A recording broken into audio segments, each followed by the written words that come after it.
Pine shadows stretched long across the snow as the boy followed fresh deer tracks. 8 winters had passed since he'd been alone in these mountains, nearly half his life. His breath clouded before him, fingers numb, despite the rabbit fur mittens.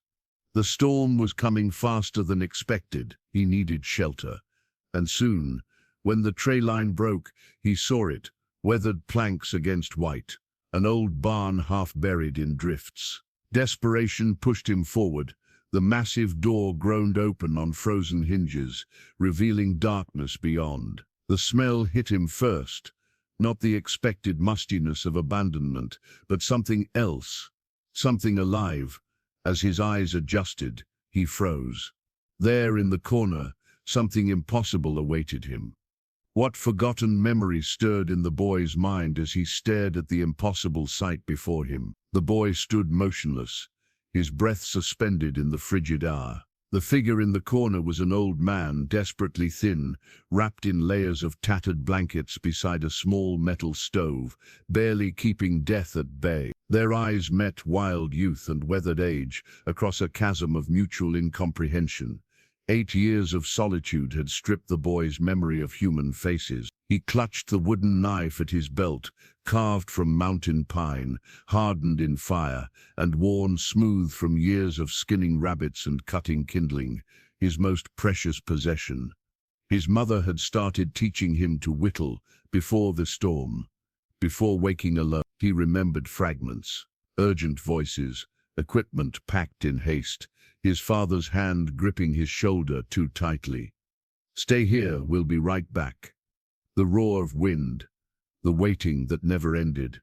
He'd been, what, 4, 5, young enough to still believe they'd return, old enough to remember how to set snares, how to build shelter, how to survive. Days became weeks, weeks became seasons, seasons became years. The mountain taught him its ways, which berries wouldn't kill him, how to track deer through fresh snow, when to stay buried in his shelter as storms raged. The constellation patterns that marked the passing seasons.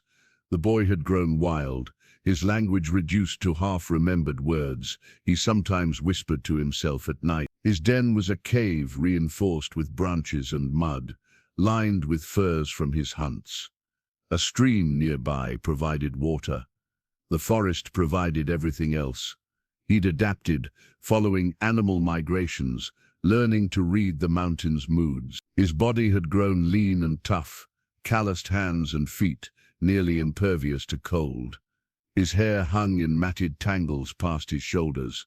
He slept light, woke at the slightest sound, and trusted nothing, except the knife. The knife. The knife was certainty. The knife was survival. The old man coughed, a wet, rattling sound. The boy flinched, almost bolting back into the storm. But something held him. Curiosity, the shelter's promise, a memory of warmth. "You came," the old man whispered, voice cracking from disuse. His eyes were fever-bright, skin stretched tight over angular bones. "All these years watching, waiting, and you finally came." The words made little sense to the boy. Human speech had become as foreign as bird calls, recognizable but incomprehensible. Yet something in the cadence resonated with buried memories. The old man struggled to sit upright, trembling with effort. "You must be cold, hungry." He gestured weakly toward a pot, nestled against the stove's embers. "Food." The boy remained by the door, wind howling at his back. The smell from the pot reached him, rich, savory, nothing like his raw diet of meat and foraged plants. His stomach clenched painfully. The old man slumped back, strength exhausted. "Take it. I've been waiting so long, for 3 heartbeats." The boy remained frozen. Then hunger and instinct propelled him forward in a quick, animal movement. He snatched the pot, retreated to the opposite corner, and watched the old man through narrowed eyes as he used his fingers to devour the thick stew. Flavors exploded across his tongue. Salt, herbs, sensations from another lifetime. His eyes never left the old man, who had fallen into a fitful sleep or unconsciousness, breathing labored. Outside, the blizzard intensified, sealing them together in this strange, tense sanctuary. The boy finished the stew, licking the pot clean. Warmth spread through him. The barn's interior gradually revealed itself as his eyes adjusted. Tools hanging on walls, crates stacked along one side, the strange metal equipment whose purpose he couldn't fathom. The old man mumbled in his sleep, words indistinct. The boy crept closer, wary, but drawn by some instinct beyond understanding. On the floor beside the makeshift bed lay a leather-bound journal, pages yellowed and dog-eared. It fell open as the boy nudged it with one dirty foot. Cramped handwriting filled the pages, meaningless to his untrained eyes. But a phrase stood out, circled multiple times in darker ink. "When the boy comes." The boy backed away, chest tight with confusion. He circled the barn's perimeter, investigating every corner with animal caution. No traps, no other humans. Just an old man dying slowly beside a fading stove. Logic told him to take what was useful and vanish back into his mountains. But something deeper, something human, kept him rooted as night deepened and snow buried the world outside. He built up the fire with practiced efficiency, movements automatic. The old man's breathing eased slightly with a renewed warmth. The boy settled against the wall, knife ready in his hand, determined to stay awake. But warmth and a full stomach betrayed him.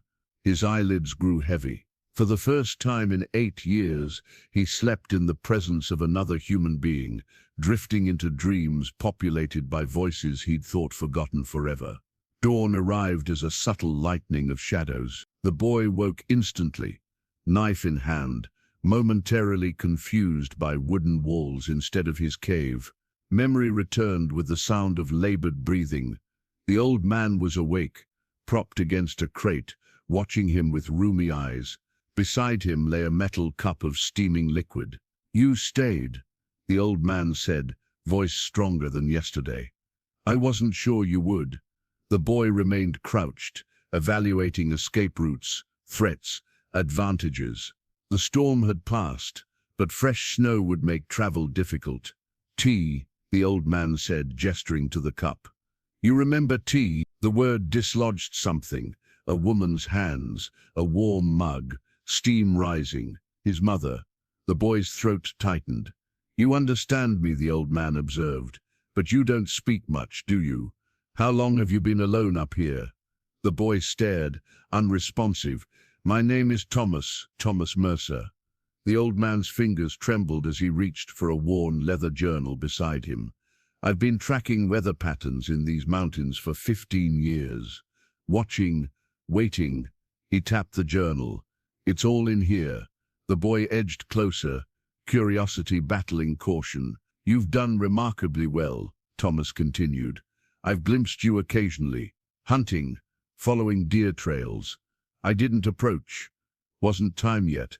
Something about this made the boy bristle. He'd been watched? For how long? Thomas coughed violently, body convulsing. Blood flecked his lips. "Not much time left for me," he wheezed. "Pneumonia, most likely. Equipment's in the cellar. Need to show you." The boy retreated toward the door. Whatever the old man wanted, it wasn't his concern. He'd survived alone this long, would continue to do so. "Your parents were Richard and Elena Caldwell." The names struck like physical blows, forgotten sounds that resonated through bone and blood. The boy froze, halfway to freedom. "Atmospheric scientists," Thomas continued, watching closely. "Brilliant, dedicated. They were here studying the same anomalies. We were colleagues, friends." A dam broke somewhere inside the boy. Fragments surfaced, a man's booming laugh, a woman singing softly, the smell of books and coffee, a small cabin filled with equipment. "What happened to them?" Thomas asked gently. "Where are Richard and Elena?" The boy's mouth opened, closed. Words had become foreign objects, unwieldy and dangerous. "Storm," he finally managed. The sound strange to his own ears. "They went." Never came. Thomas closed his eyes briefly, grief etching deeper lines into his weathered face. I feared as much. The recording station on the North Ridge was destroyed that year. Major avalanche. The boy didn't understand all the words, but the meaning was clear enough. His parents had died on the mountain. The knowledge was both fresh, wound and ancient scar. I came looking for them, Thomas said. Found their research instead, then signs of you. A child, somehow surviving. I've been monitoring from a distance, continuing their work. The journal lay open between them, its pages covered with handwriting, graphs, strange symbols. One entry stood out, underlined several times. The boy remains alive against all odds. When he's ready, he'll come. He must. Why? The boy demanded, finding his voice again. Why watch? Why wait?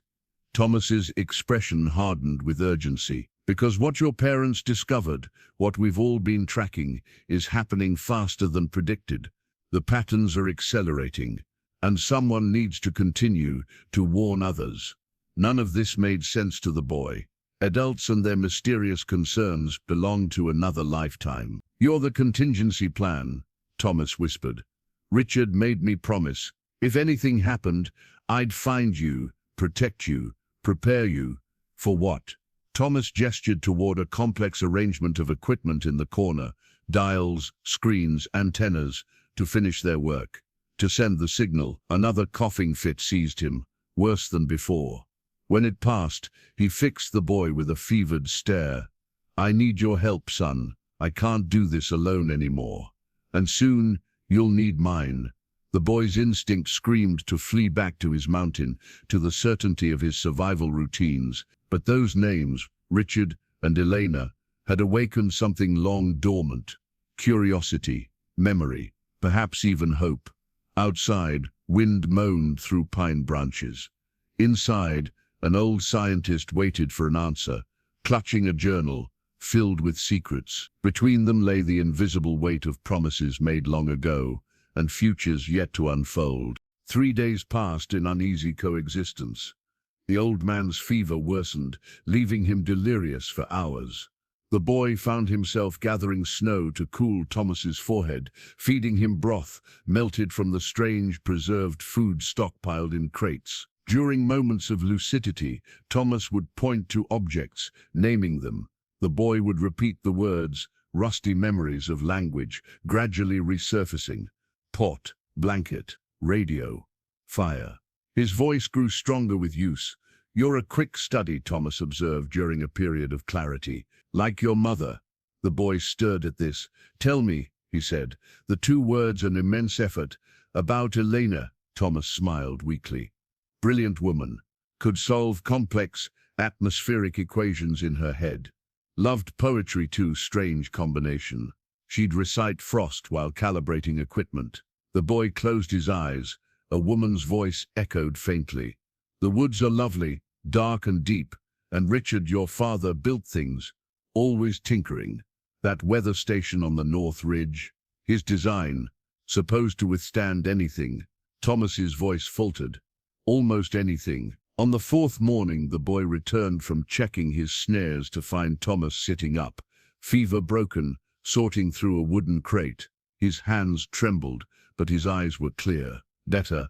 The boy asked. Thomas nodded. For now. The antibiotics are working. He held up a faded photograph protected in plastic. Here, the boy took it reluctantly. 5 people stood before a large white building, all wearing identical jackets with insignias. He recognized Thomas, younger and robust. Among the others, a tall man with the boy's same sharp jawline. Beside him, a woman with dark hair and serious eyes. Something cracked open in his chest. Parents? Yes, the Hillcrest research team, 10 years ago, before you were born. Thomas pointed to the other figures. Dr. Miriam Chen, climatologist. Dr. James Worthy, geologist. He tapped the building behind them. Primary research facility in Boulder, where all our data fed back to. The boy stared, hungry for details. His father's smile, the way his mother tilted her head, Small inheritances he carried without knowing. "You have her eyes," Thomas said gently, his stubborn chin. The boy tucked the photo into his deerskin pouch, his first possession that wasn't tied to survival. That afternoon, Thomas taught him to operate the small stove properly. The boy showed Thomas how he made snares from sinew and branch, an exchange of knowledge that bridged their separate worlds. As daylight faded, Thomas revealed a hidden cache of candles. Electricity's unreliable, solar panels struggle in winter. By candlelight, the old scientist opened his journal, pointing to diagrams and graphs. The boy understood little, but watched intently. "Weather patterns," Thomas explained. "Temperature fluctuations, atmospheric pressure readings, all pointing to the same conclusion." He looked up gravely. "Something's coming, something big." That night, as Thomas slept, the boy explored the barn more thoroughly. Behind stacked crates, he discovered a shortwave radio. The technology seemed vaguely familiar. His parents had similar equipment. His fingers traced buttons cautiously. When he pressed one, static filled the air. Then distant voices, speaking words he couldn't comprehend. He switched it off quickly, heart racing. In the following days, a routine emerged. Mornings, the boy hunted, maintaining his survival skills. Afternoons, Thomas taught him words, concepts, memories of the world beyond the mountain. "You read once," Thomas said one evening, watching the boy struggle with a simple book. "Your mother taught you early." The boy frowned in concentration. Letters swam before him, occasionally forming islands of meaning amid oceans of incomprehension. "Cat," he sounded out. "Cat," Thomas confirmed. "Small animal. You probably haven't seen many up here." The boy shook his head. "Only wild. Lynx." Thomas smiled.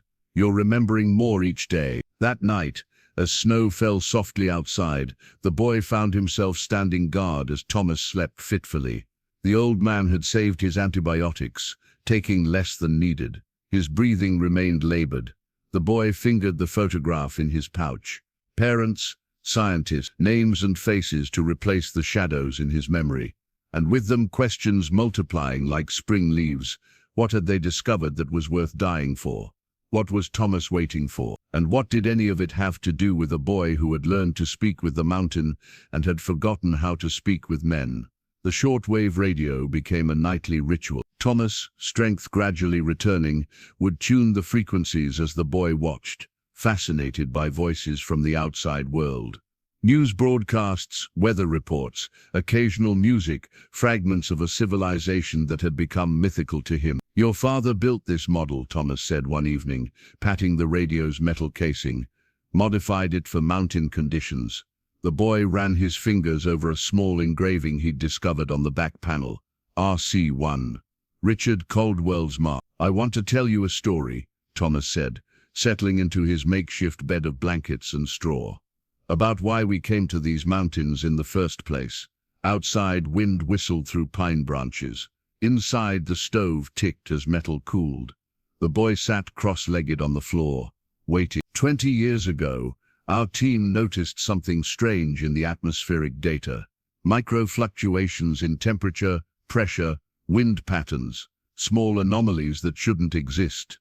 Thomas's voice took on a professor's cadence, falling into familiar rhythms of explanation. "Most dismissed it as equipment error, but your parents and we kept digging.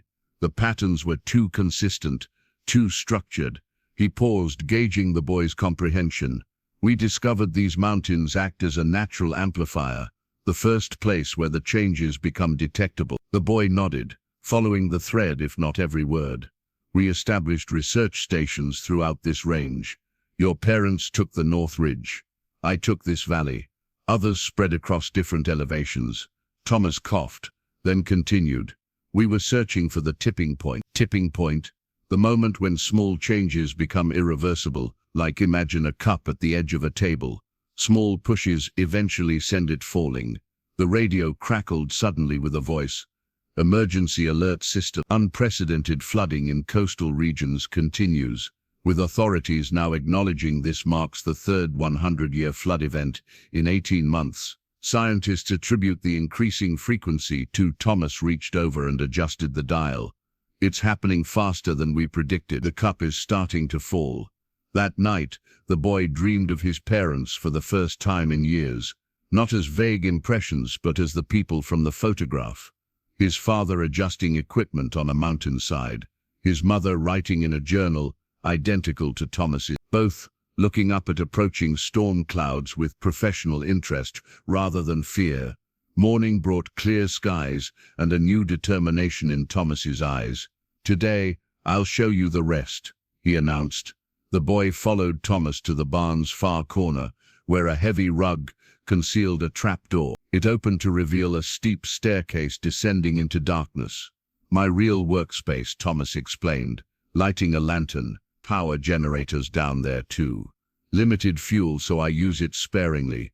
Below, the rough-hewn cellar had been transformed into a laboratory. Tables lined with equipment the boy couldn't name. Charts papered the walls. A large metal cabinet hummed softly in one corner, the generator Thomas had mentioned. "This is where I process the data," Thomas said. "Record the patterns, track the changes." He ran his hand lovingly over a complex device with dials and a small screen. "Your mother designed this atmospheric composition analyzer, most sensitive ever built." The boy approached a wall covered with map. Red pins dotted the mountain range, connected by strings to a central point, the barn where they stood. "Research stations," Thomas explained. "Most automated now, still transmitting data." He pointed to a pin marked with black tape. "Your parents' station went silent during that storm, 8 years ago." The boy touched the black pin gently. The mountain had taken his parents, yet spared him. Why? Thomas activated the generator fully, bringing the laboratory to life. Lights blinked, screens illuminated. A printer whirred, producing a long strip of paper covered with numbers and graphs. "Latest readings," Thomas said, scanning the printout with furrowed brow. "From all functioning stations." His finger traced a pattern. "See this spike? Unprecedented. The conditions are accelerating." The boy understood little of the technical details, but Thomas's concern was unmistakable. Your parents were documenting the early warning signs of a massive climate shift. Not gradual change, sudden catastrophic transformation, the kind that reshapes continents. Thomas fixed the boy with an intense stare. "And you, by incredible coincidence or fate, have grown up learning to survive exactly the conditions that are coming." The boy absorbed this, connecting fragmented memories with new information. The equipment in his parents' cabin, their urgent conversations, the emergency that took them into the storm. "They were trying to warn everyone," he said slowly. Thomas nodded. "And now, that responsibility falls to us." The radio on the workbench suddenly emitted a series of tones, followed by a mechanical voice. "Automated alert. Station 7, reporting threshold breach. Repeat, threshold breach." Thomas went pale. "It's beginning." Thomas worked frantically through the night, moving between instruments with a nervous energy that belied his age and recent illness. The boy watched, passing tools when asked, learning names for objects he'd never seen before.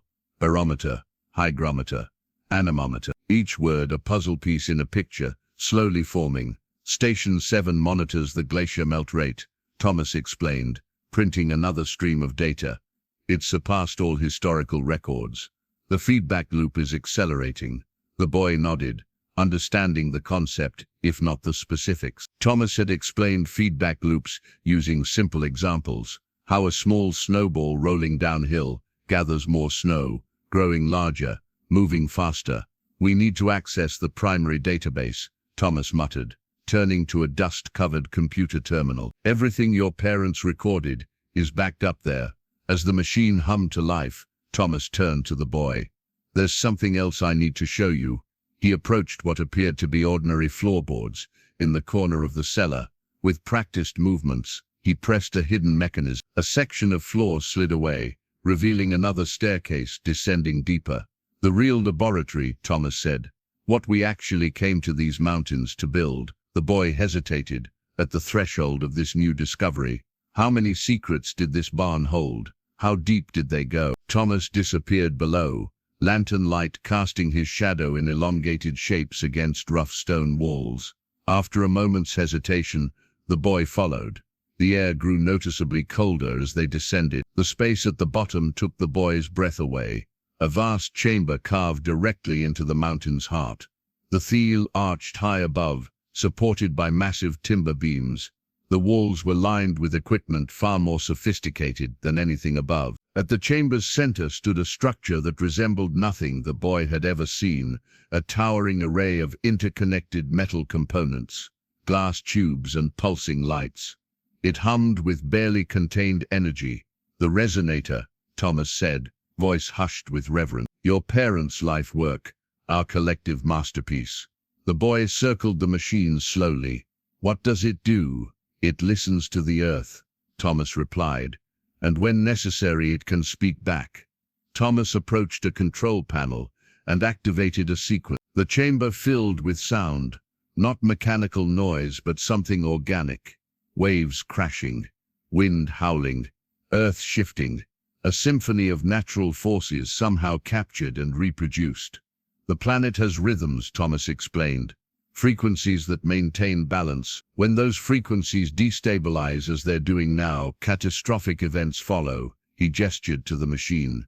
"This can detect those disruptions earlier than any conventional equipment, and potentially, theoretically, it can emit counter-frequencies to stabilize them." The boy struggled to grasp the concept.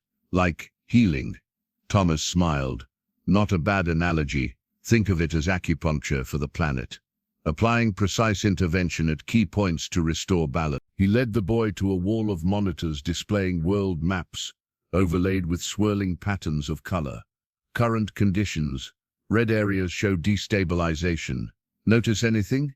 The boy studied the maps. Red zones had spread across all continents, concentrating around mountain ranges and coastlines. "They're growing," he observed. "Exponentially," Thomas confirmed grimly. "When your parents detected the first serious anomalies 8 years ago, they activated a test sequence from their station. We'd never attempted a full-scale intervention before." The boy connected the timing.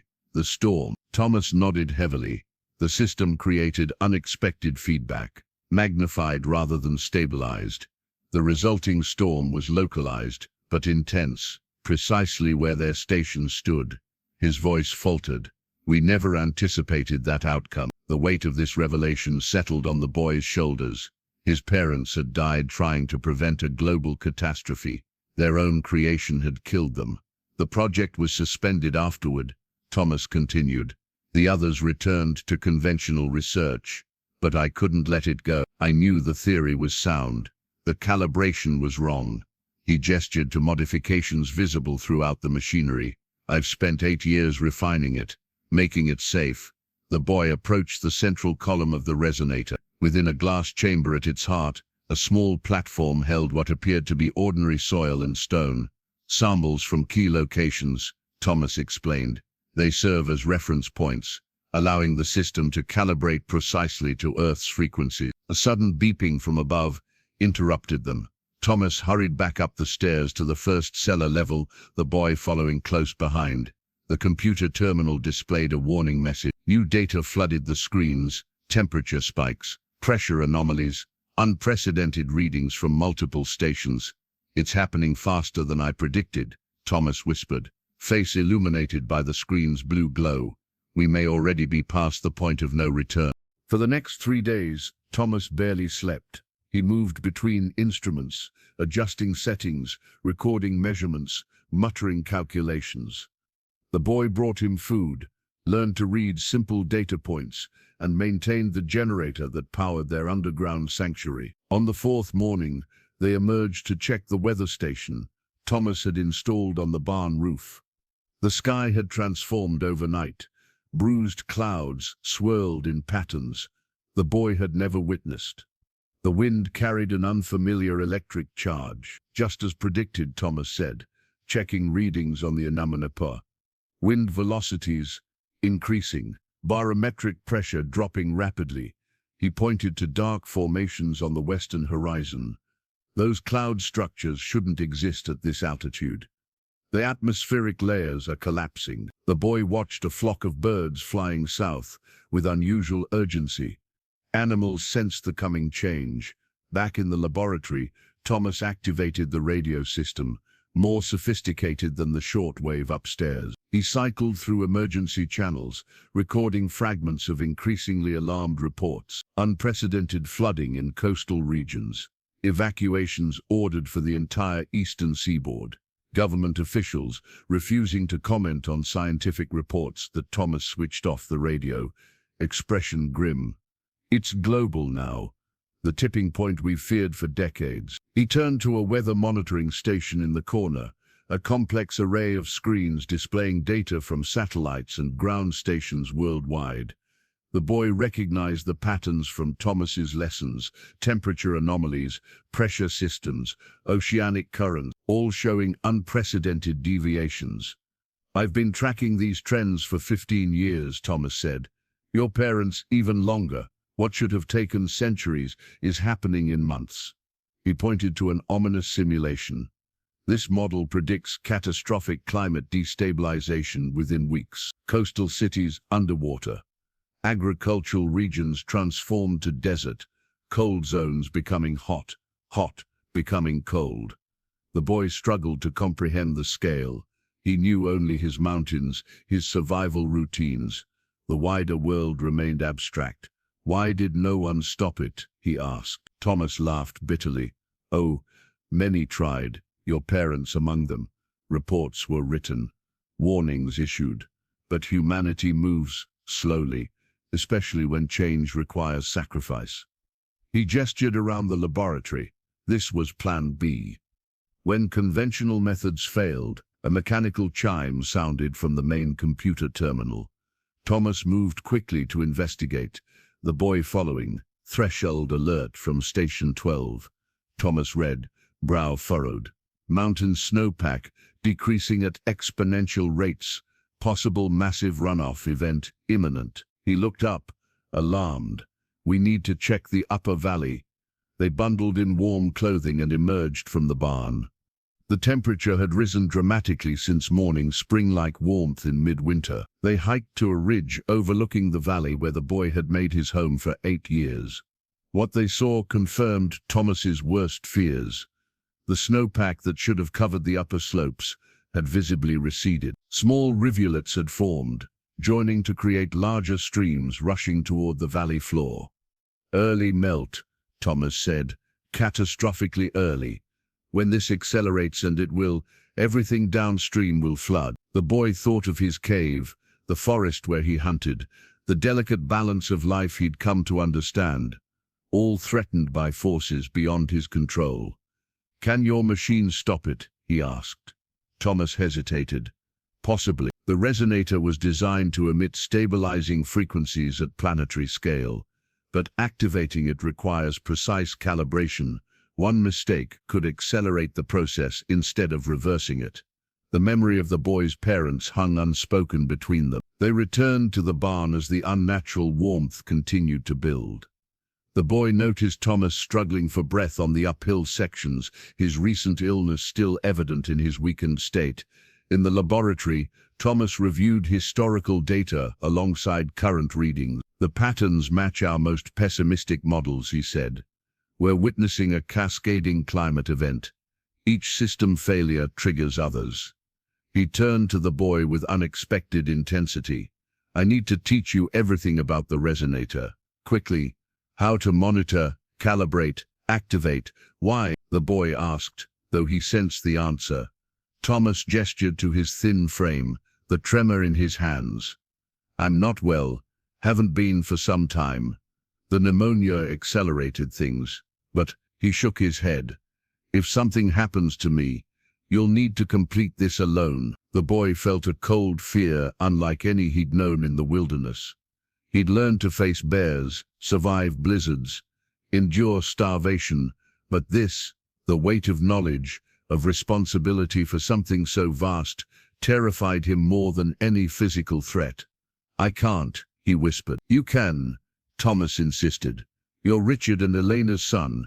Their brilliance lives in you. And you have something they didn't. You understand. the mountain. You've lived in harmony with it. That intuitive knowledge is exactly what this requires. Outside, thunder rolled across a sky that shouldn't have produced lightning in winter. The future Thomas predicted was arriving faster than even he had feared. The education began immediately. Thomas retrieved dusty textbooks from storage crates. Physics, geology, climatology, advanced mathematics. He placed them before the boy with reverence. Your early education, he explained. Before you came to the mountains, your mother taught you to read it through. Your father introduced basic physics concepts as bedtime stories. The boy ran his fingers across the covers, faded memories stirring. Opening the physics textbook, he discovered childish drawings in the margins, stick figures with smiling faces. His own hand from another lifetime. I don't remember, he said. You will, Thomas assured him. Knowledge isn't just conscious, it's stored deeper. They started with basics, reading, writing, mathematical concepts.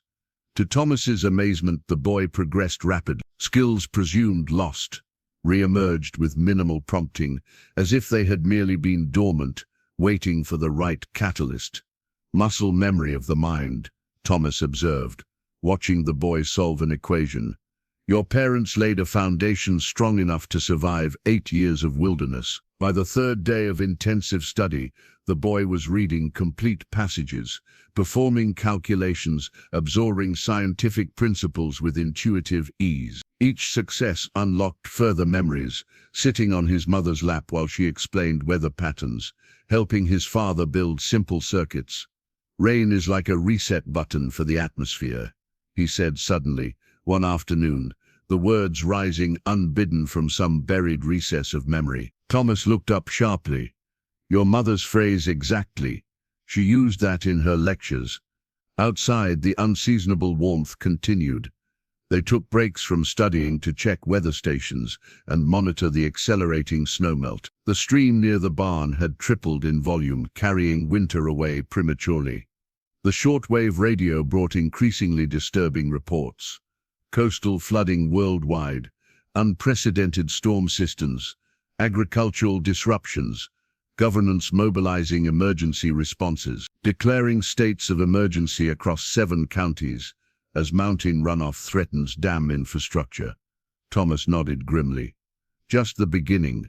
The boy's education expanded to include the specialized equipment throughout the laboratory. He learned to read atmospheric composition analyzers, interpret satellite data, monitor seismic activities correlated with climate shifts. Your mother designed this interface, Thomas explained, showing him a program with elegantly organized data fields. She believed scientific information should be beautiful as well as functional. The boy's fingers moved across the keyboard with growing confidence. I remember colors. She used colors to explain atmosphere layers. Yes, her rainbow model of atmospheric composition. Thomas smiled wistfully. The other scientists thought it unnecessarily artistic, but students loved it. As they worked, Thomas's cough worsened. He tired easily, often needing to rest, while the boy continued practicing with equipment. During these breaks, the boy would sometimes find Thomas watching him with an expression of mingled pride and sadness. What? The boy asked once. You have their mannerisms, Thomas replied. The way you tilt your head when concentrating, that's Elena. The way you tap your fingers when thinking, Richard did exactly that. On the 7th day of his education, the boy was reviewing atmospheric pressure readings when something caught his attention, a pattern in the data that triggered another memory fragment. Counter-phasing, he muttered, the technical term emerging from nowhere. Thomas looked up sharply. What did you say? Counter-phasing atmospheric pressures. The boy pointed to oscillating data lines, creating resonance amplification in the jet stream. Thomas stared in astonishment. That's advanced climatology. Your parents' specialty. He leaned forward eagerly. What else do you remember about it? The boy closed his eyes, reaching for elusive knowledge. It's like pushing a swing, timing pulses to match natural rhythms, building effect through synchronization. The boy backed away, overwhelmed, His parents' deaths not an accident, but a catastrophic mistake. Their research continuing through the man who'd watched him for years. His expected role in all of it. Too much. You knew, he accused, voice breaking. All these years, you watched me struggle to survive. Thomas flinched. I couldn't approach earlier. You were feral, distrustful. I needed to wait until you were dying. The boy's voice rose. Until you needed someone to replace you. No, until you were ready. Until you could understand. The boy clutched his mother's ring. Emotions he'd suppressed for 8 years, erupting. Grief. Rage. Abandonment. They left me for this. He gestured wildly at the equipment surrounding them. Their machine was more important than their son. Thomas reached toward him. They thought they'd return. They never intended. The boy slammed his fist against the workbench, scattering papers. They caused the storm. They killed themselves with their own creation. And you want me to continue? He turned and ran. Up the stairs, through the barn, out into the raging storm. Rain lashed his face, instantly soaking him. Wind threatened to knock him off his feet. None of it matched the tempest inside him. He ran blindly, instinct guiding him toward his cave, his sanctuary. The forest path had transformed to mud that sucked at his boots. Branches whipped his face. Lighting split the sky, illuminating the devastation already underway. Uprooted trees, swollen streams overflowing banks, landslides stripping mountainsides bare. Hours later, drenched and exhausted, he reached his cave. The familiar hollow in the mountainside had partially collapsed from the deluge, half his carefully collected possessions washed away or buried under stone. Like his parents' station, history repeated. He salvaged what he could, his winter furs, some dried meat, primitive tools crafted over years of solitude, belongings that represented his survival against impossible odds, his identity as a creature of the mountain. As dawn broke, the storm temporarily abated, leaving an untroubled stillness. He emerged from his damaged shelter to survey the transformed landscape. What had been winter just days ago now resembled spring flood season. Snow vanished from lower elevations, trees budding prematurely, wildlife displaced, confused. The mountain he knew so intimately had become alien territory.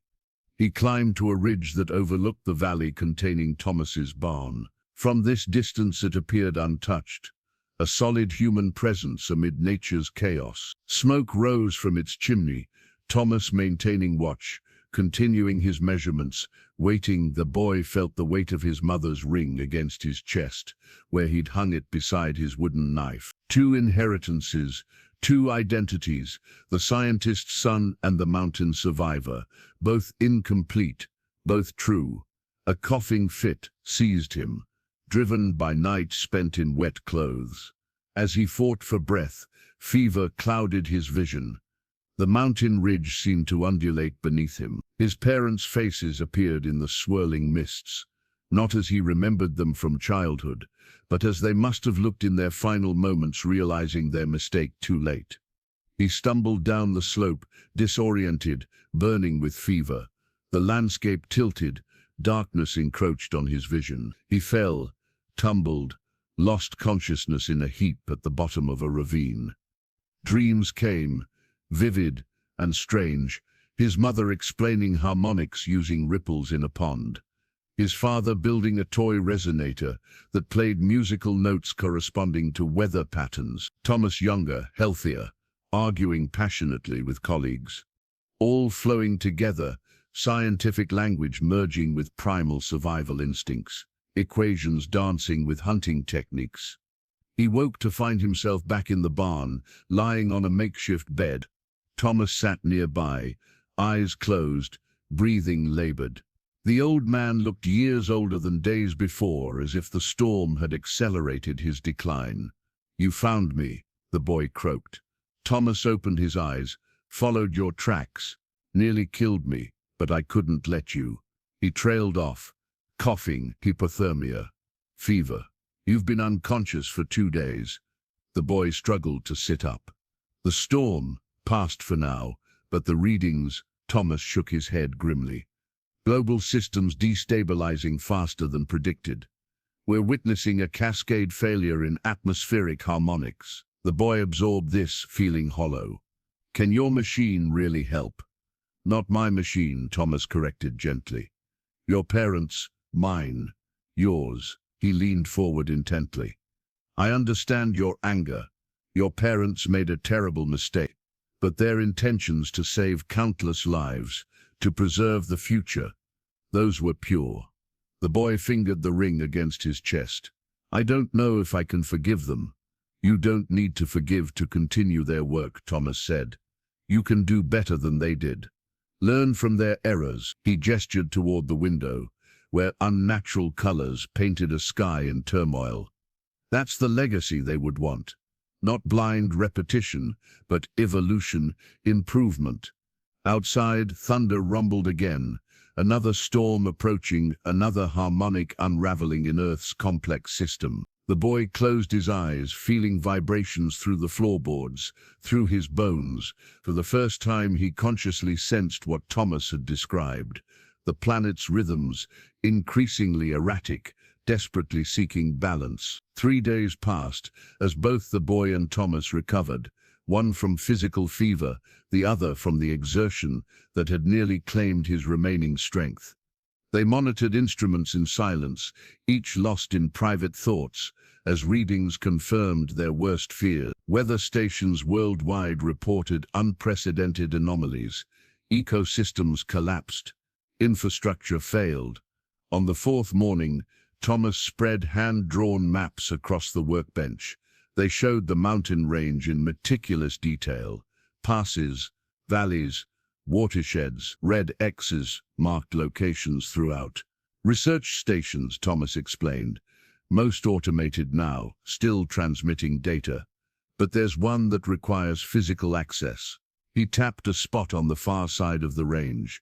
Station Alpha, the primary transmission facility. The boy studied the location, a good 50 miles through difficult terrain. What's there? The master control unit and the satellite uplink. Thomas traced a path through the mountains. If we can reach it and activate the global alert protocol, every atmospheric research facility on the planet will receive our data and resonance model. Those with the proper equipment could implement stabilization measures locally. The boy raised an eyebrow. Thomas could barely walk across the laboratory. The old scientist smiled sadly, figure of speech. I'm not making that journey. He looked up, eyes sharp despite his failing body. But you can. The boy turned away, conflicted. Part of him wanted to disappear back into the wilderness, return to simple survival, leave human concerns behind. Yet he couldn't unhear Thomas's explanations, unsee the data. Knowledge, once gained, couldn't be abandoned. Why this station? He asked. Why not use your equipment here? Limited range, Thomas replied. This facility was designed for research and development, not global transmission. Station Alpha houses the only uplink powerful enough to reach worldwide. Thomas's fingers trembled as he marked key points along the route. Water sources, potential shelters, dangerous passages. A journey once familiar to researchers, now reclaimed by wilderness. The facility should be intact, he continued. Automated systems, maintaining minimal function, solar power, backup generators. And if I reach it, what then? Thomas retrieved a small metal case containing several data drives. These contain everything: the resonator schematics, calibration protocols, harmonic models, current atmospheric data. He held them reverently. Life's work of many brilliant minds, including your parents. The boy took the case, weighing it physically light, yet impossibly heavy with responsibility. The procedure is complex, but I've prepared detailed instructions. Thomas produced a leather-bound notebook, filled with his precise handwriting. Step-by-step protocols for activating the system, uploading the data, initiating the global alert. The boy leafed through pages of technical procedures far beyond his current understanding. "You'll continue teaching me," he said. Thomas looked away. "There's not much time. For the journey, spring's coming early. The passes will clear." "For me," Thomas interrupted gently. The silence that followed held the weight of inevitability. The boy had recognized the signs: Thomas's worsening cough, labored breathing, increasing periods of exhaustion. His condition deteriorated daily. "How long?" "Weeks. Perhaps less." Thomas attempted a reassuring smile. "Enough time to prepare you, not enough to wait for optimal travel conditions." They stared at the map together, measuring distance against mortality. "I'll need supplies," the boy finally said. Thomas nodded, relief evident. From a storage room, he retrieved equipment that had awaited this moment: modern hiking boots, cold weather gear, navigational tools far superior to the boy's primitive methods. "Been collecting these, just in case." Just in case the boy ever came. Just in case Thomas's disease progressed faster than expected. Just in case the global harmonics destabilized beyond recovery. So many contingencies, all now converging. That evening, as another unnatural storm lashed the barn, their education intensified. Thomas drilled the boy on technical procedures, emergency protocols, equipment, operation. They reviewed topographical features, calculated travel times, identified potential hazards. "The northern pass will be treacherous," Thomas noted, marking the map. "Normally snowed in until June, but with current melt rates, you'll face avalanche risks instead." The boy traced alternate routes with his finger, applying mountain knowledge earned through years of survival. "This valley provides better cover. Game trails follow natural contours." Thomas nodded approvingly. "Your wilderness experience combined with scientific knowledge, exactly what this mission requires." As midnight approached, Thomas's strength waned. The boy helped him to bed, administered medication from dwindling supplies. "There's something else," Thomas whispered, reaching beneath his pillow. He produced a compass unlike any the boy had seen, brass casing inlaid with strange markings, needle quivering with unusual sensitivity. "Made this for you. It's calibrated to detect harmonic disruptions as well as direction." Thomas placed it in the boy's hand. "The stronger the disturbance, the more erratic the needle. If it spins completely, immediate danger." The boy tested it, watching the needle respond subtly to his movements around the room. "More than a navigational tool, a warning system." "Your journey begins when I end," Thomas said softly. "One last transfer of knowledge. One final mission." His eyes, bright with fever, held the boy's gaze. "Will you carry it forward? Not for me, not even for your parents, but for everyone else." Outside, lightning split the sky, illuminating the room in stark white flashes. The boy clutched the compass, feeling its gentle vibration against his palm, attuned to the planet's distress, just as he was beginning to be. "I will," he promised, the words binding him to a future beyond simple survival, beyond the mountain, beyond himself. Thomas declined rapidly over the following days. His breath came in shallow gasps, skin taking on a bluish tinge. Yet he pushed through pain with stubborn determination, transferring knowledge while strength remained. "The activation sequence requires precise timing," he explained, voice barely above a whisper. "Initialize the harmonic modulator before the transmission array. Otherwise, feedback loops could form." The boy absorbed every detail, practicing procedures on equipment Thomas had assembled for simulation. His hands, once skilled only with primitive tools, now danced across sophisticated control panels with growing confidence. Between lessons, he prepared for the journey, packing supplies, studying maps, calculating resource needs. The data drives remained secured in their metal case, stored in the waterproof backpack Thomas had provided. On the seventh day, Thomas couldn't rise from bed. The boy brought their work to him: computer tablet, notebooks, technical manuals. The old scientist dictated final instructions, pausing frequently as coughing fits overtook him. "The main terminal will require authentication," Thomas rasped. "Name Mercer. Password." He closed his eyes, summoning strength. "Elena Richard 23-5. Your mother's name, your father's name, their wedding date." The boy recorded everything meticulously in the leather notebook, already filled with protocols and procedures. Its importance exceeded any survival tool he'd ever crafted. That night, monitoring atmospheric data became the boy's responsibility alone. The readings confirmed what they already knew: cascading failures in climate systems worldwide. Temperature extremes, precipitation anomalies, wind pattern disruptions. The planet's rhythm increasingly chaotic, like a heart in fibrillation. Near midnight, Thomas called him to his bedside. The old man's breathing had worsened, each inhalation a visible struggle. "There's something," he began, interrupted by coughing. When he continued, his voice had weakened further. "Something I haven't told you." The boy leaned closer, sensing the importance of these words. "The resonator technology. It's not just for stabilization." Thomas's eyes burned with intensity despite his failing body. Under precise conditions, it could theoretically restore. He gripped the boy's wrist with surprising strength. Not just prevent further damage, but heal what's already broken. The boy frowned. "You never mentioned this." "Because it wasn't proven. Your parents theorized, but never tested." Thomas's grip tightened. "The calculations exist in their original research files. On the data drive. Why tell me now?" "Because hope matters." Thomas's voice strengthened briefly with conviction. "Not just survival, but restoration. Rebirth." He released the boy's wrist, strength exhausted. "Station Alpha has the computational capacity to run the models, to attempt what they never could." The implications staggered the boy.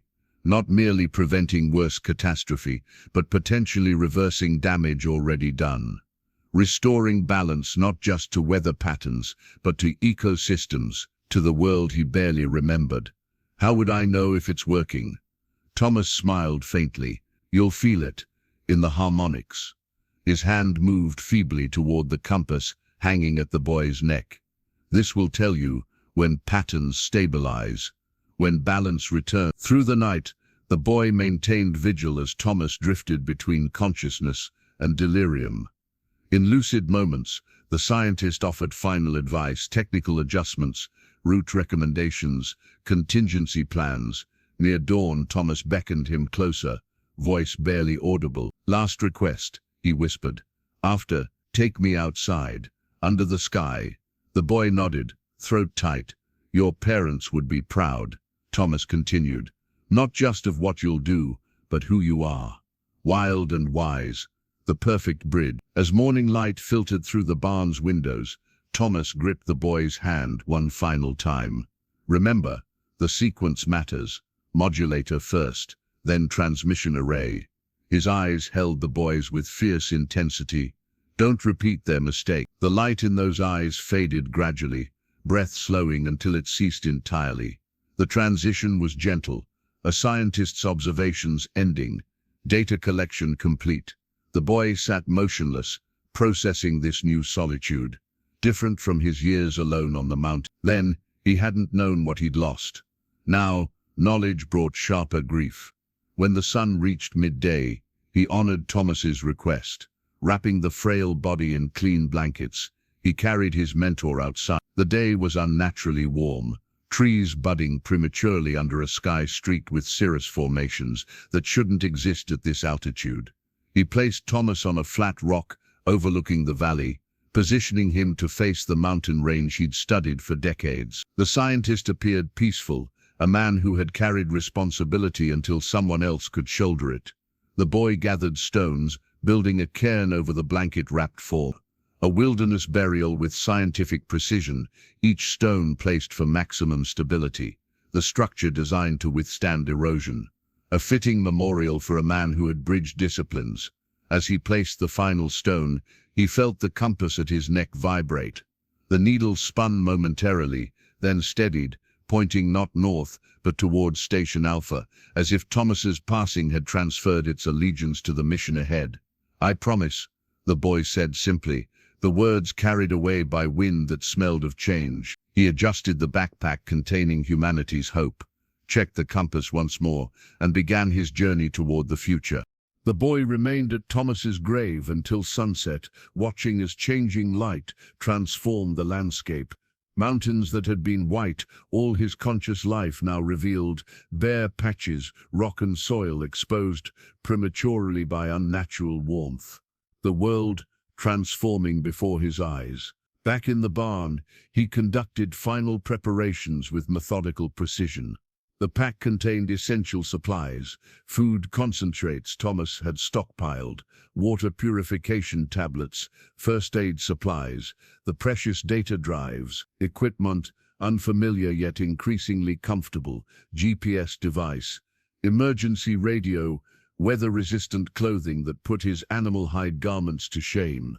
He moved through the underground laboratory, powering down non-essential systems, securing sensitive equipment. His hands performed these tasks with surprising confidence, muscle memory awakening from dormant childhood training.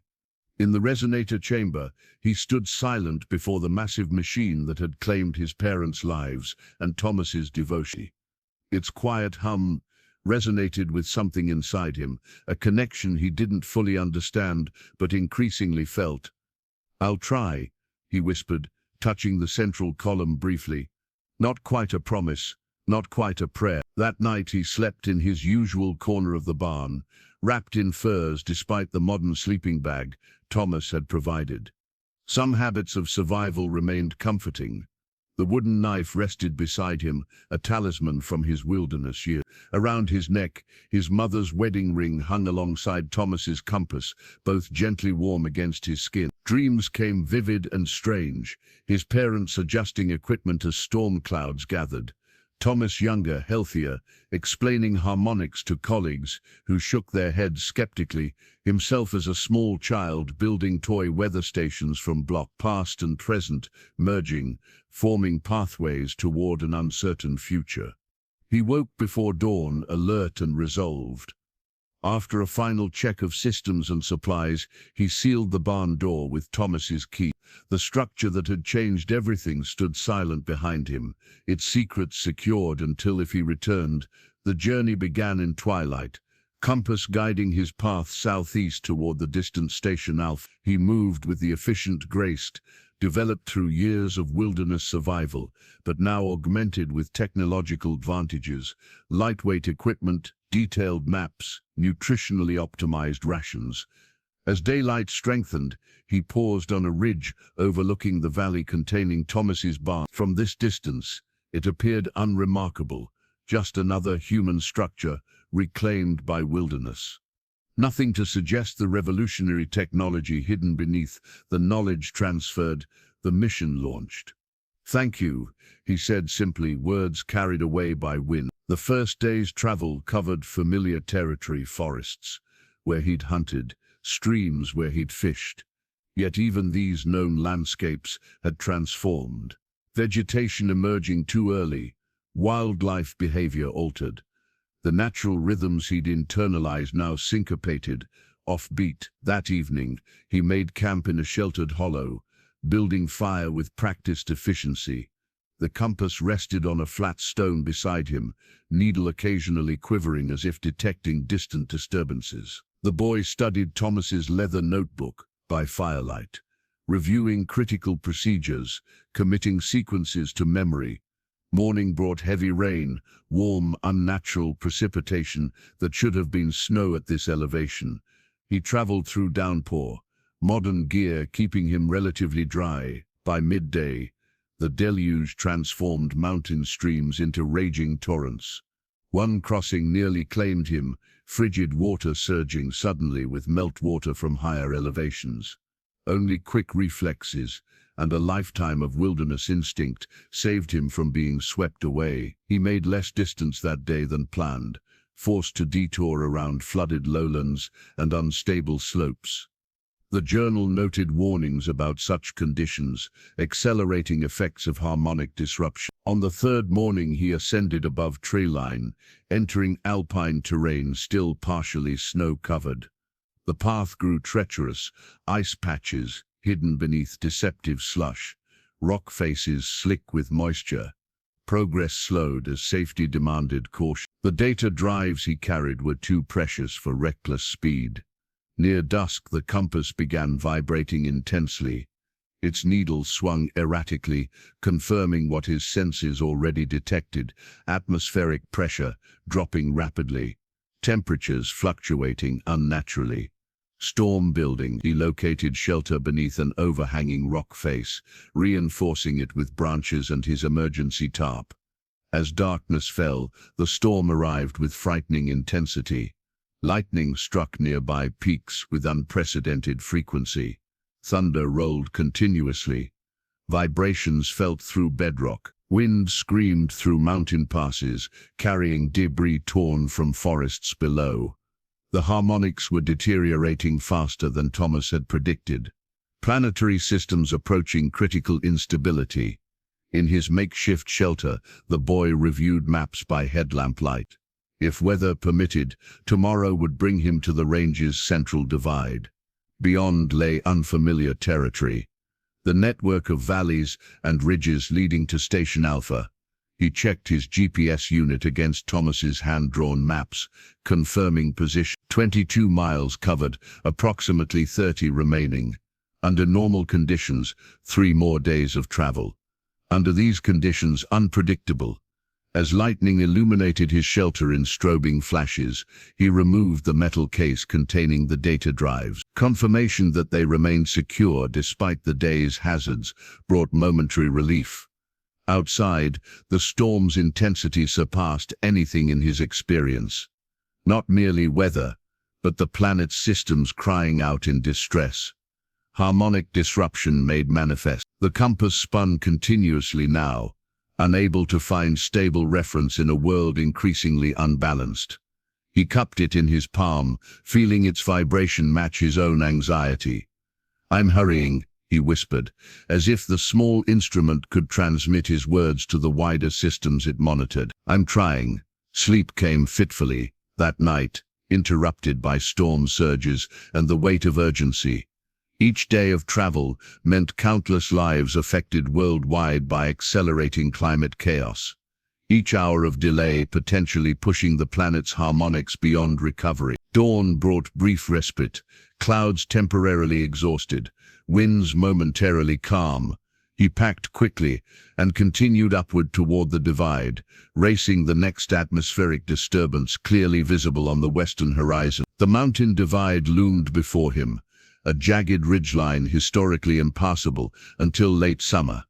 Now, unseasonable warmth had cleared paths normally buried under 20 feet of snow. Nature's barriers dissolved by the very disruptions he sought to address. He ascended steadily, modern hiking boots providing traction, his handmade moccasins never could. Thomas's parka shielded him from biting wind, a technological inheritance that felt simultaneously foreign and familiar. The old scientist's scent still lingered in the fabric, a ghostly presence guiding his journey.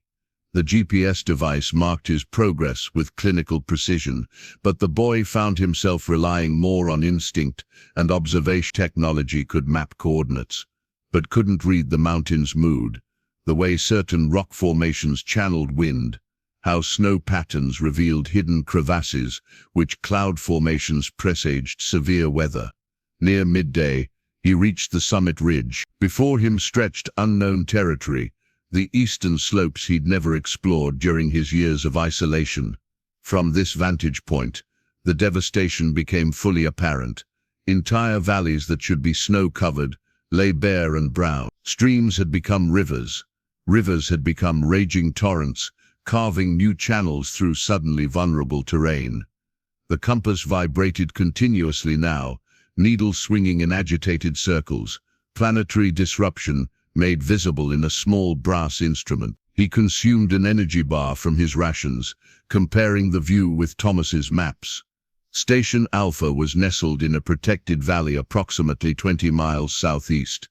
Under normal conditions, 2 days of travel. Under these conditions, he scanned the unstable landscape below, considerably more challenging. The descent from the divide proved treacherous. Melting permafrost had destabilized entire slopes.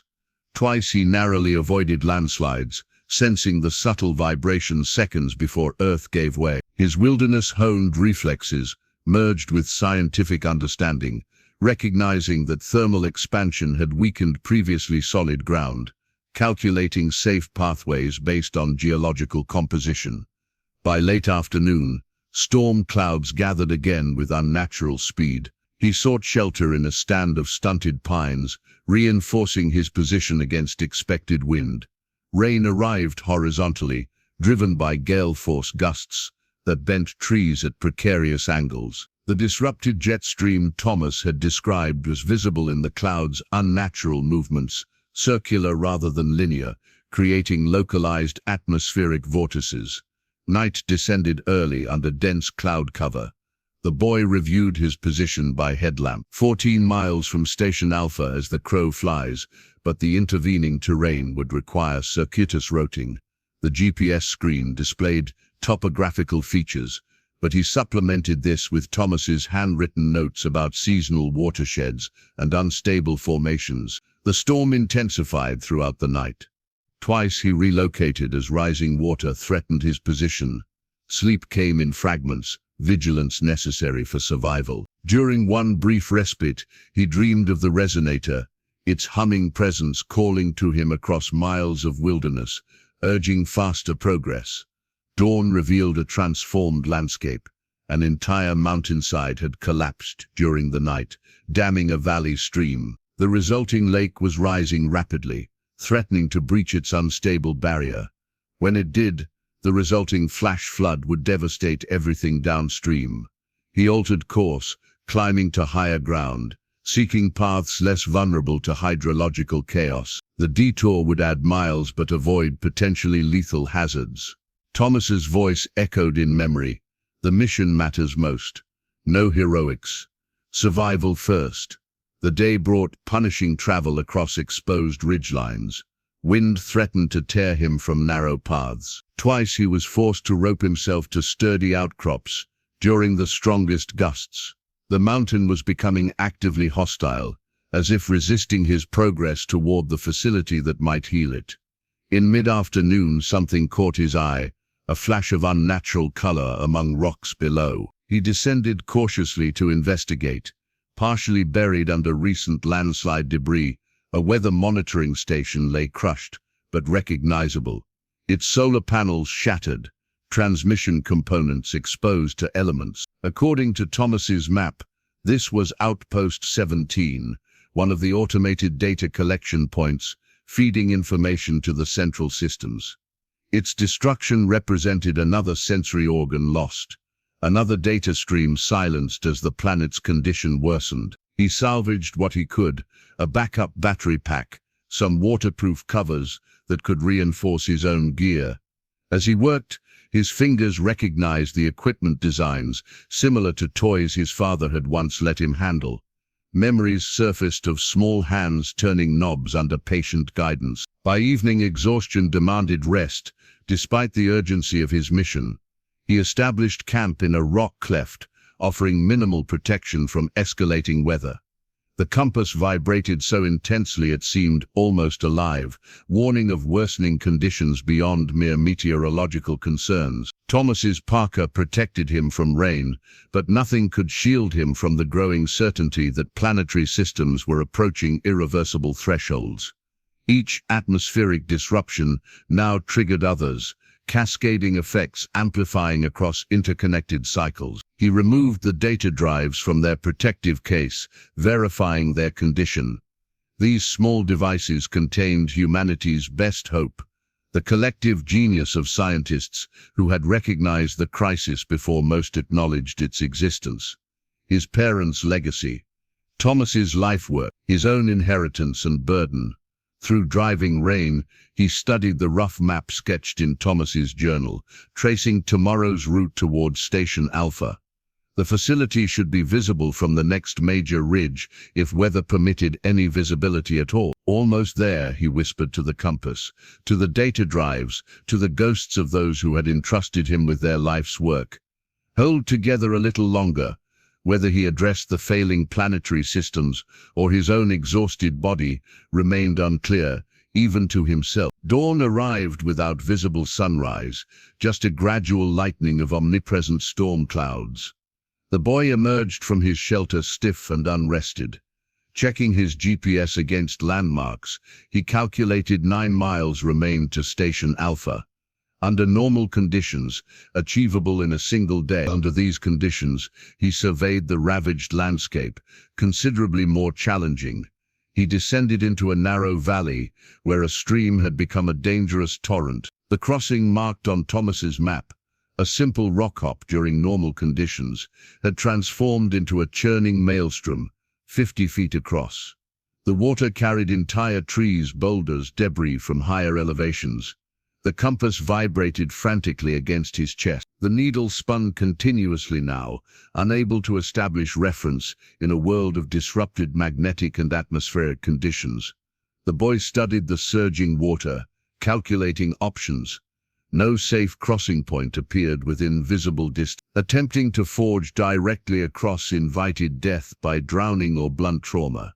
Yet detouring meant precious hours lost, as planetary systems further destabilized.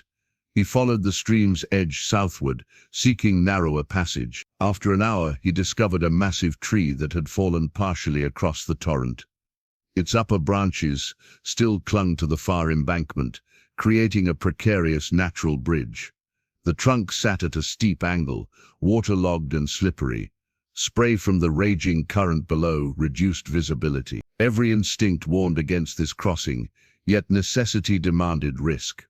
He secured his pack tightly, ensuring the data drives remained in their waterproof case.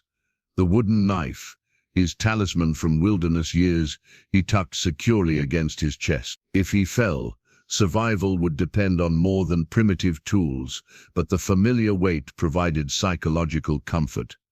The crossing became a nightmare of calculated movements. Each step required perfect balance as the trunk shifted beneath him. Halfway across, the current's force intensified, vibrating through wood and bone. The tree groaned, its remaining roots straining against the embankment. 3/4 across, disaster struck. The roots gave way with a sound like gunshots.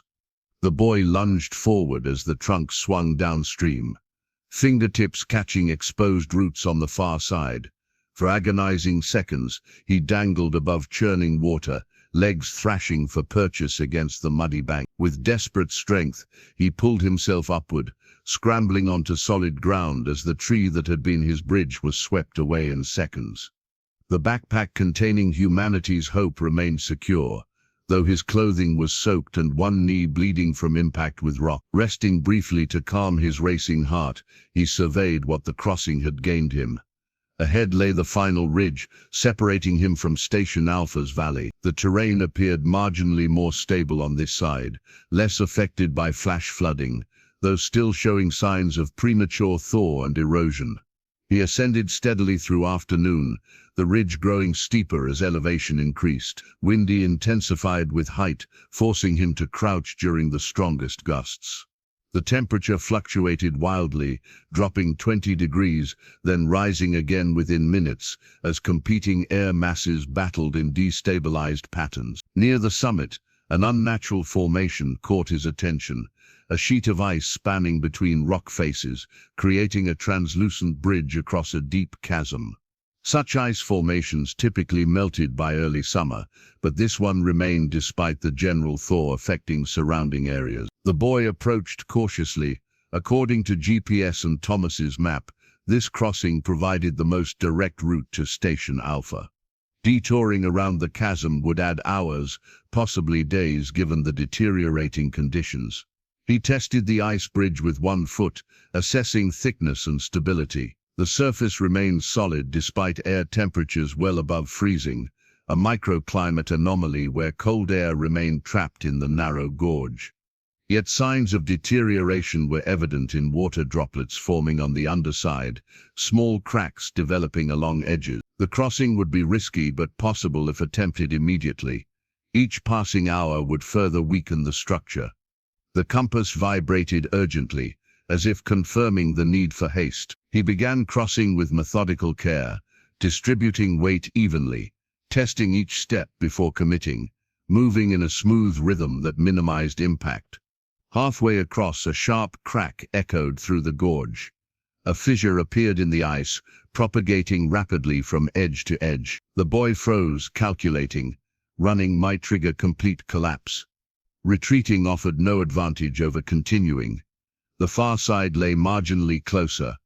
With deliberate calm, he continued forward, counting heartbeats between steps. The fissure widened behind him, ice groaning under stress. 3 steps from safety, the entire structure shuddered. He leaped forward as the bridge disintegrated, landing hard on solid ground as ice chunks crashed into the chasm below.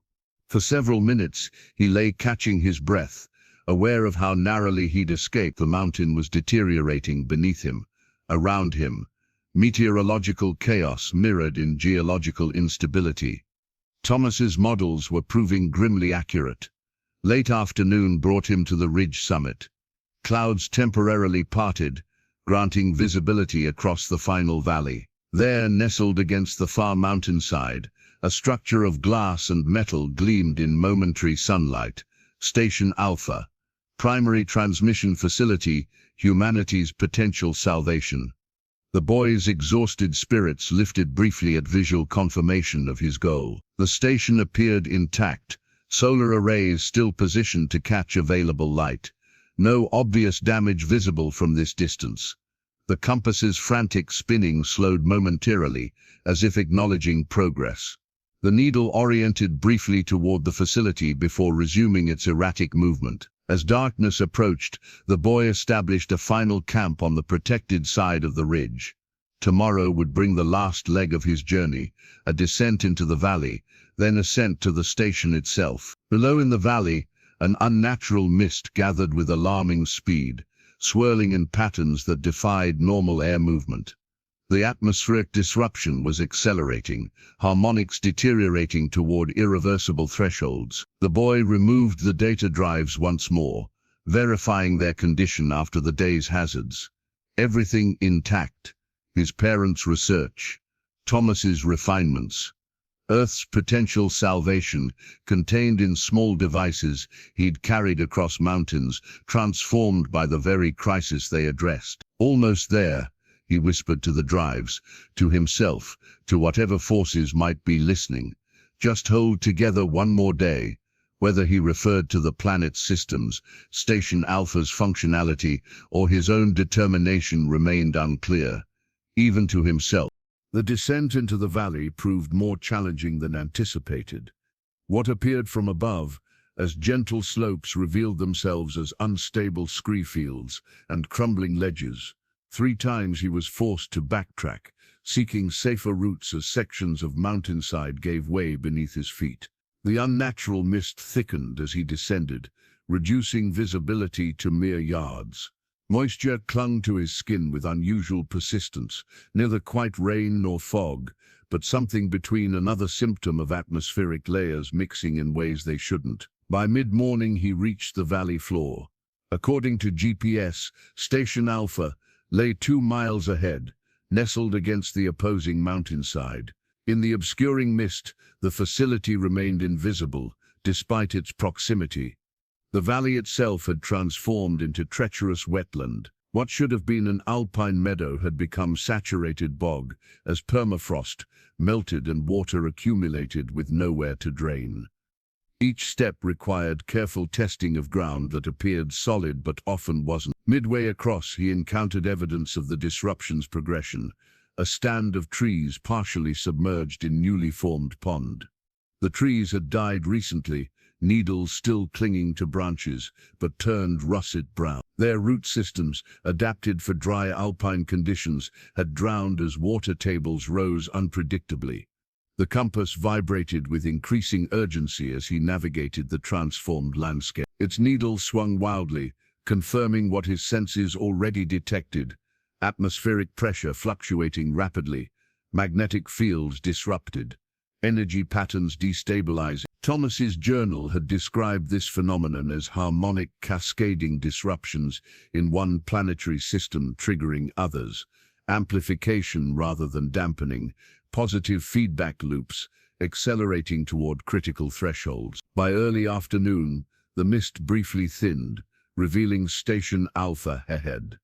The facility's design impressed even through his exhaustion, a structure of glass and metal that seemed to grow from the mountainside rather than merely rest against it. Solar arrays positioned to maximize exposure regardless of season. Aerodynamic curves that minimized wind resistance. His parents had helped design this place, had worked within its wall. The realization sparked memories, fragments of conversations overheard, diagrams studied, his small hands touching scale models. As he approached the outer perimeter, he noted signs of automated maintenance still functioning, drainage systems channeling excess water away from foundations, exterior panels occasionally shifting to shed accumulated moisture. The facility breathed subtly, adapting to conditions its designers had never anticipated. The main entrance featured a keypad and biometric scanner. Thomas had provided access codes, but the boy hesitated before entering them. Years of wilderness survival had taught wariness of thresholds, of transitions between known and unknown. He entered the sequence from Thomas's journal, 473192. The panel remained dark. He tried again, wondering if moisture had damaged electronics. A small indicator light flashed red, then yellow. The system was functioning but required additional verification. He placed his palm against the biometric scanner, as instructed in Thomas's notes. For several seconds, nothing happened. Then the scanner glowed green. A mechanical voice emerged from a speaker. Genetic profile recognized. Caldwell lineage confirmed. Welcome to Station Alpha. The massive door slid open with surprising silence. Climate-controlled air rushed outward, creating momentary fog as it met the moist atmosphere. The boy stepped inside, crossing the threshold between wilderness and technology, between his past and humanity's potential future.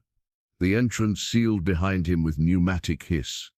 Emergency lighting activated, illuminating a curved corridor, leading deeper into the facility. The air smelled sterile, processed, yet carried faint notes of something familiar, the same equipment, oils and electronic components that had scented Thomas's laboratory.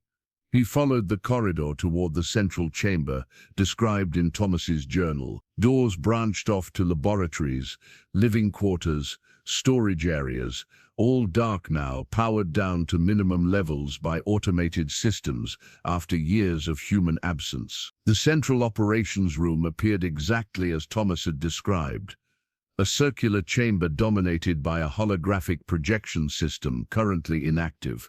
Workstations ringed the perimeter, screens dark, but pilot lights indicating standby mode. At the room's center, a raised platform contained the master control terminal, the uplink point for the data he carried.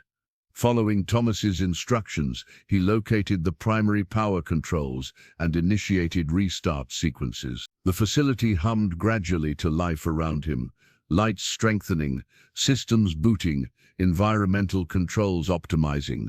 Screens illuminated one by one, displaying diagnostic information and status reports. The master terminal required highest security clearance. He entered Thomas's credentials: username Mercer, password Elena Richard 2305. The system accepted the input, but a secondary prompt appeared: biometric confirmation required. Again, he placed his palm on the scanner. Again, the system responded: Caldwell lineage confirmed, full access granted. Status reports flooded screens surrounding him. 8 years of automated data collection and analysis. Atmospheric composition changes. Temperature anomalies. radiation variances, magnetic field fluctuations, all confirming what he'd experienced firsthand. A planet in accelerating crisis. He removed the data drives from their protective case. The terminal featured corresponding ports, awaiting exactly this input. Following Thomas's procedural checklist, he began the integration process, connecting the drives, initiating verification protocols, preparing the system for the crucial activation sequence. A warning flashed across the main screen. Atmospheric disruption, critical. Harmonic instability approaching irreversible threshold. Immediate intervention recommended. Outside, visible through reinforced windows, the unnatural mist had darkened to ominous purple-black. Lightning flashed continuously, striking with increasing frequency as atmospheric charge built beyond normal parameters. The valley that had been merely wet hours before now flooded rapidly as rain fell in impossible volume. The boy worked methodically despite the chaos gathering outside, despite fatigue and hunger. Following procedures with precision born of Thomas's relentless drilling. His parents' research, Thomas's refinements, his own journey, all converging in this moment, this place, this final effort to stabilize a world unraveling around him. The integration process reached 87% when station power fluctuated dramatically. Emergency systems engaged immediately, but the momentary interruption forced a system reboot. The boy watched anxiously as progress indicators reset, precious minutes lost as initialization sequences restarted. Outside, the storm had become something beyond meteorological classification. The entire valley glowed with electrical discharge. Wind patterns visible in the churning clouds defied normal atmospheric behavior, spiraling, collapsing, reforming in fractal patterns that suggested fundamental physical laws approaching breakdown. A status alert flashed, external communications array compromised, physical inspection required. The boy consulted Thomas's manual. The communications array, essential for transmitting the resonator protocols worldwide, was housed on the facility's roof. Without it, all his efforts would reach no further than this isolated valley. Reluctantly leaving the integration process running, he followed emergency signage toward roof access. The stairwell vibrated with the storm's intensity as he climbed.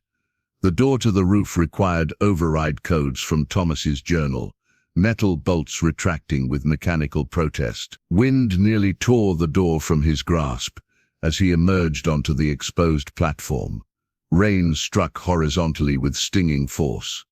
The communications array, a complex arrangement of satellite dishes, antennas, and transmission equipment, had partially collapsed under unprecedented wind stress. The primary dish had twisted 40 degrees off optimal alignment. Support struts had sheared at connection points. The receiver unit dangled by power cables, threatening to tear free entirely with the next significant gust. The boy assessed damage with both wilderness pragmatism and newly awakened scientific understanding. The structural failures matched patterns he'd observed in trees during severe storms, stress concentrated at connection points, material fatigue accelerated by oscillating forces. He located the maintenance kit Thomas had described, tools and replacement components secured in a weather-resistant compartment. Working methodically despite howling wind and near-continuous lightning, he secured the receiver unit first, then realigned the primary dish using calibration markers. Twice he was forced to take cover as lightning struck the facility's lightning rod mere yards away. The protective systems functioned as designed, channeling energy safely to ground, but proximity alone was terrifying, primordial fear mixing with scientific appreciation of electrical discharge patterns. When the array was stabilized, he returned below to find integration completed successfully. The terminal now displayed the activation sequence Thomas had drilled into him repeatedly. Remember, Thomas's voice echoed in memory, modulator first, then transmission array. Never reverse the sequence. The boy initiated the harmonic modulator with trembling fingers. The facility hummed as systems engaged, power routing to equipment that had waited 8 years for this moment. Screens displayed complex waveforms representing atmospheric harmonic patterns, chaotic, fractured, increasingly unstable. Next came the transmission sequence broadcasting the stabilization protocols to research stations worldwide. Status indicators confirmed signal strength despite the raging storm. Satellite connections established, data packages routing through multiple pathways for redundancy. A progress map illuminated, showing receiving stations activating globally: Antarctica, Siberia, Andes, Himalayas, centers of scientific research, where Thomas's colleagues might still monitor equipment, might still remember the project abandoned years ago, might still believe intervention possible. As the global transmission continued, the boy initiated the local resonator protocol. Unlike Thomas's smaller prototype, Station Alpha contained a full-scale harmonic projection system capable of generating counter-frequencies that might stabilize disruptions within its immediate range. The facility's power systems strained as energy channeled into the resonator. Lights dimmed briefly before auxiliary generators engaged. Deep beneath his feet, something massive activated. Machinery designed by his parents, refined by Thomas, now operated by their unlikely heir. The initial harmonic projection was subtle, felt more than heard, a deep vibration that seemed to resonate with bone and blood. The storm outside paused momentarily, as if surprised by this new input to its chaotic systems. Then conditions worsened dramatically. Wind intensified beyond previous peaks. Structural integrity warnings flashed across monitors. The storm wasn't diminishing, it was responding, amplifying, fighting back against attempted stabilization. Initial harmonic resistance detected, the system reported. Adjusting frequency modulation. The boy watched in horror as environmental readings deteriorated further. The resonator was having the opposite effect from intended, just as with his parents' fatal attempt years before. He frantically reviewed Thomas's notes, searching for guidance. A highlighted warning caught his eye. Resonator calibration must reference current baseline conditions, not historical norms. System requires real-time atmospheric sampling for accurate frequency matching. Understanding dawned with terrible clarity. The automated systems were calibrating against pre-programmed parameters, conditions that no longer existed after 8 years of accelerating disruption. The resonator needed current atmospheric data to generate appropriate counter-frequency. With sudden determination, the boy raced back to the roof access. The storm had intensified beyond imagination, a maelstrom of wind, water, and electrical discharge that seemed more solid than gaseous. The communications array swayed dangerously despite his repairs. He located the atmospheric sampling unit Thomas had described, designed to collect real-time data for resonator calibration. Its intake ports had been sealed for protection during facility dormancy. With numbing fingers, he removed protective covers, cleared accumulated debris, restored the system to operational status. Back at the terminal, new data flowed into the resonator's calibration matrix. The harmonic projections adjusted automatically, waveforms shifting to match current conditions rather than historical baselines. For several agonizing minutes, nothing changed. The storm continued its assault. Facility systems strained under unprecedented stress. The boy watched screens flicker between operational and emergency status, hoping, doubting, praying to forces he didn't fully understand. Then, almost imperceptibly at first, the compass at his neck steadied.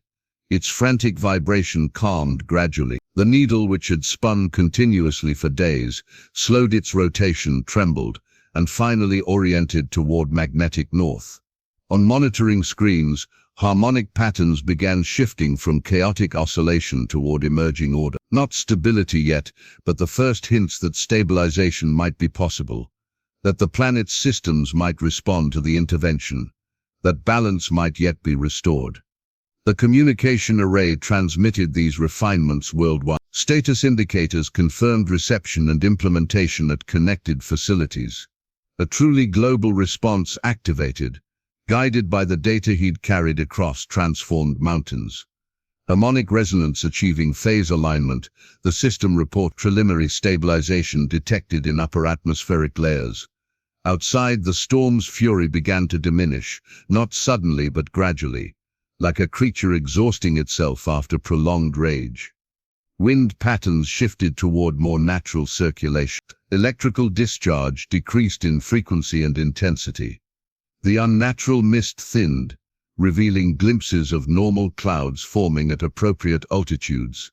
The compass rested calm and steady against his chest for the first time in days, its purpose fulfilled, its warning delivered, its bearer successful despite impossible odds. At that moment, as planetary systems took their first steps toward recovery, memory returned in a rush, complete, overwhelming. He remembered everything. His name, his parents' faces, his early childhood in this very facility, the research that had been his bedtime stories, the mission that had claimed his parents, but spared him to complete their work. "My name is David Caldwell," he whispered, reclaiming his identity as the systems his family had designed worked to reclaim planetary stability. For 3 days, David monitored the system as it worked to restore harmonic balance. He slept in short bursts, ate from emergency rations stored in the facility, and maintained the delicate calibrations required for optimal performance. Outside, the world transformed gradually. Storms diminished to normal intensity. Cloud patterns reorganized along traditional atmospheric boundaries. Temperature fluctuations stabilized within seasonal parameters. Nature finding its rhythm again, guided by counter-frequencies generated by facilities worldwide. On the 4th morning, he woke to an unexpected sound. A helicopter approaching. The facility's long-dormant communication systems had done more than transmit scientific protocols. They had announced his presence, his success, his existence. He watched from the observation deck as the aircraft landed in the valley below, now drained of floodwater and returning to normal alpine conditions. 3 figures emerged, 2 in scientific gear, 1 in military uniform, a rescue party, or perhaps a scientific team responding to suddenly reactivated equipment. As they approached the facility, David experienced a moment of panic. 8 years of isolation had made human interaction foreign, threatening. Part of him wanted to hide, to retreat to familiar solitude. Instead, he straightened his shoulders and went to meet them. The wooden knife remained at his belt, a talisman connecting wilderness and civilization, past and future. His mother's ring and Thomas's compass hung at his neck. The data drives that had saved a world rested securely in the system they'd been designed for. The entry protocol completed automatically as the visitors approached. Identity verification, security clearance, access authorization. Scientist returning to an awakened facility. When the door opened, David stood waiting. The first scientist, a middle-aged woman with silver-streaked hair, froze mid-step, recognitions transforming her features. "My God," she whispered. "You're Elena, and Richard's boy." David nodded, his recently recovered voice still feeling unfamiliar. "David Caldwell." She approached slowly, as one might approach a wild animal. "I'm Dr. Miriam Chen. I worked with your parents, with Thomas." She gestured to her companions. "We received the signal, the harmonic restoration protocols. Then facility reactivation alerts." Her voice softened. "We thought everyone at this station was lost years ago. Thomas found me," David explained. "Taught me, sent me here when he couldn't come himself." Understanding dawned in her eyes. "Thomas survived too. Where is he?" "Buried on the western slope. His illness finally took him." Chen bowed her head briefly. "He never gave up, kept insisting the resonator could work with proper calibration." She looked up, eyes bright with unshed tears. "He was right." The military officer stepped forward, introducing himself as Colonel Matthews. "Son, what you've accomplished is nothing short of miraculous.